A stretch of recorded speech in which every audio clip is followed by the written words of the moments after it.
Dear Nigel, you haven't made an informative review since like your frickin' second review.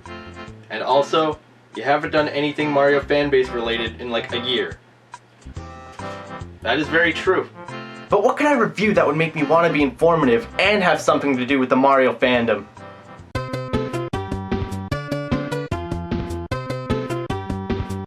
I know. Super Mario World ROM hacks. I'm not much of an online community guy, especially if it involves fan bases of video games or shows, but there is one particular community that I am pretty fond of, and that is the Super Mario World hacking community, aka Super Mario World Central.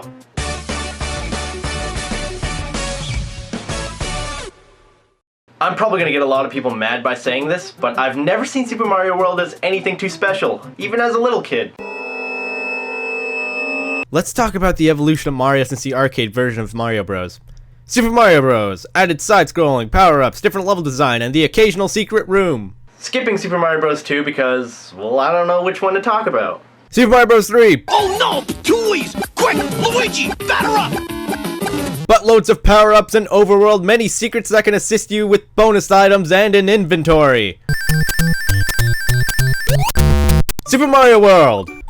Yoshi's. One thing Super Mario World definitely has going for it though is the physics. Now I can't explain it, but Super Mario World has physics and mechanics that are solid and flexible. They totally could have been taken advantage of a lot better in my opinion. I mean, look at this ROM hack level. This is what Super Mario World is capable of. Super Mario World is such a great platformer engine.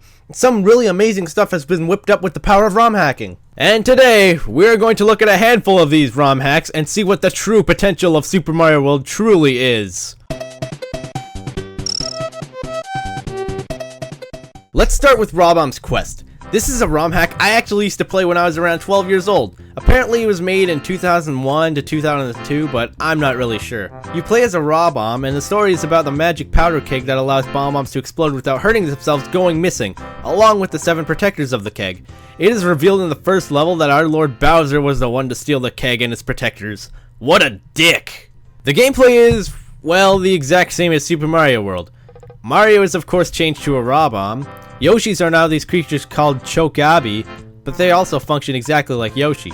This game is pretty much an entirely reskinned version of Super Mario World, and also the overworld and levels are completely redesigned.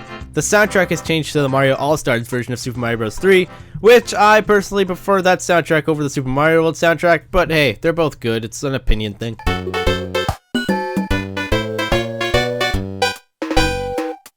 There are 2 versions of this game, easy and hard. I'm playing the easy version for the sake of making this review easier, but trust me, it's still much harder than the original Super Mario World, which isn't hard to accomplish since Super Mario World is actually one of the easier Mario games from what I've experienced.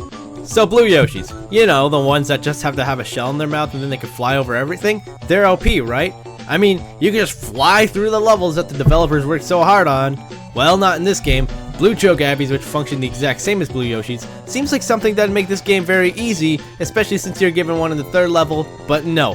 This game does its damn best to make sure you don't keep that Blue Cho'gabi. Look at me try so hard trying to keep my companion on the level after you get the Blue Cho'gabi. Even after I passed that part, it wasn't over. I still couldn't manage to keep him. Eventually, I figured it'd be easier to progress without it, and, well, I was right. The level design in this game is pretty well done, at least in terms of making sure you don't just fly through everything. Other than that, in its major graphics overhaul, it's a pretty normal Super Mario World ROM hack. Next up is Mario's Catastrophe, a ROM hack themed around music. The latest version of the game was released mid-November in 2009, but has been cancelled.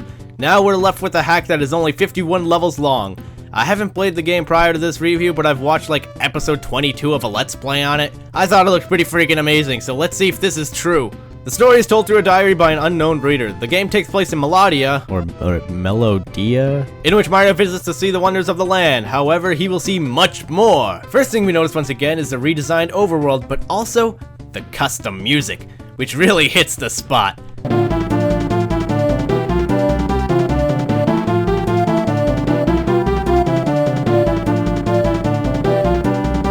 Super Mario World had some really nice sounds to it, if only the actual game used them to their full potential. Mario's catastrophe is unique in the way you progress through the game.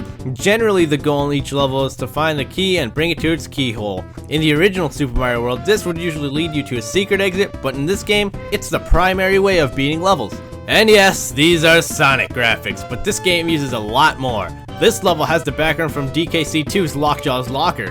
Pretty impressive. This game also introduces some new blocks and game mechanics to differ the game from Super Mario World a bit. Like these musical blocks that can be solid or walk through them depending on which color the block is. Also, ice blocks can be melted with fire, or blocks that you can't get past without having a certain amount of coins, which motivates the player to explore the entire world and appreciate the level designer's work instead of just being able to ignore it all and get to the next level. Also, custom bosses that'll have the player figuring out new battle strategies. God, I love this hack! This game's strongest suit is without a doubt in its level design, and let's use the level Legato Caverns as a subject to test this theory. Moving my love for the custom graphics and the custom music aside, this level is easily my favorite in World 1. So I walk over here, I find a spring that can bounce me up to higher places. Before I obtain it, I explore the left of the stage a bit. Well, I found the keyhole. Going down these pipes, I see a key! It's an obligatory enemy there to keep the danger existent. Okay. Well, to get the key, I need that spring from earlier, so let's go grab that. Well, turns out I need to be Big Mario to break these bricks. Let's grab this mushroom and— oh crap! I got hit! Shit! I wasted the one mushroom on the stage! Do I have to kill myself? No! Because this level has those pipes! When I enter the pipes and return to the main area, everything is reset. That's just how Super Mario World works, so I have the chance to get that mushroom again without having to kill myself because the level was unfair. This level is very fair. The chances of you losing that mushroom is fairly high because of the enemies placed everywhere. Also, you can't enter the stage as Big Mario and just cheat, because when you beat a level, you're reverted back to Small Mario in this particular ROM. That way, you are forced to solve these problems and get the most out of the experience. So I take the spring, defeat the enemy so I don't die, and boom! I won! And I feel good about it! After dodging all those well-placed enemies and solving this puzzle that was fair and didn't make me kill myself because I made a mistake. And there are some puzzles that will make you kill yourself if you mess up, but you can tell those are intentional and easily avoidable. If you analyze and thought through the situation before taking action, you wouldn't have been in that situation. Oh God, I think my like voice is beginning to slur my words at the end there. So Mario Catastrophe, 10 out of 10. It's only a shame this ROM hack was cancelled. Now you can hate me all you want, but I'm not gonna hold back this feeling. I like this game more than the actual Super Mario World. I mean, I had a blast. When I was playing through this game, I just wanted to keep playing, like, for fun. I don't have fun? Who does that? Next up is Mario & Luigi's Starlight Island Adventure. This is a ROM hack that is a remake of one called Super Mario Starlight Remix according to the uploader. This one was developed in 2012, at least according to the game, and was uploaded to Super Mario World Central in 2013. Hey look! Mario is red in this game! It always bothered me how Mario looked more pink in the original Super Mario World. Anyways, instead of a two-player mode, this game has a Mario mode and Luigi mode. Let's play as Luigi for the sake of uniqueness. This game also has custom music. They got some good Super Mario World remixes of newer Mario games.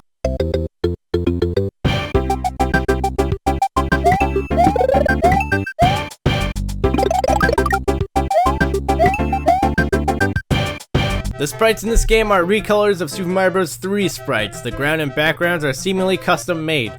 The unique thing about Luigi is that he fires his fireballs perfectly straight, kind of like in Super Smash Bros. However, I stumbled upon an area in World 2 that required the fireballs to fire downwards. This was a hidden secret, but I wanted it so badly, so I switched to Mario and got it. To be honest, I'm not even sure if Luigi jumps higher than Mario in this game. If he does, it's not really noticeable, but that's not really anyone's fault, nor is it that big of a problem. All I could say about the levels is that they're never too long or too short. It's pretty smooth sailing, but it's basically just another Mario game, which is a good thing. If you're a man just looking for another good Mario platformer to play, well, this was the one for you.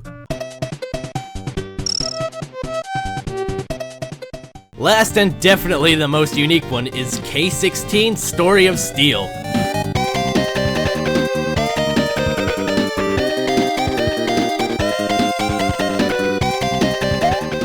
A rather new hack that is still in demo form, created in 2014. In this game, you play as K16, a little girl robot thing.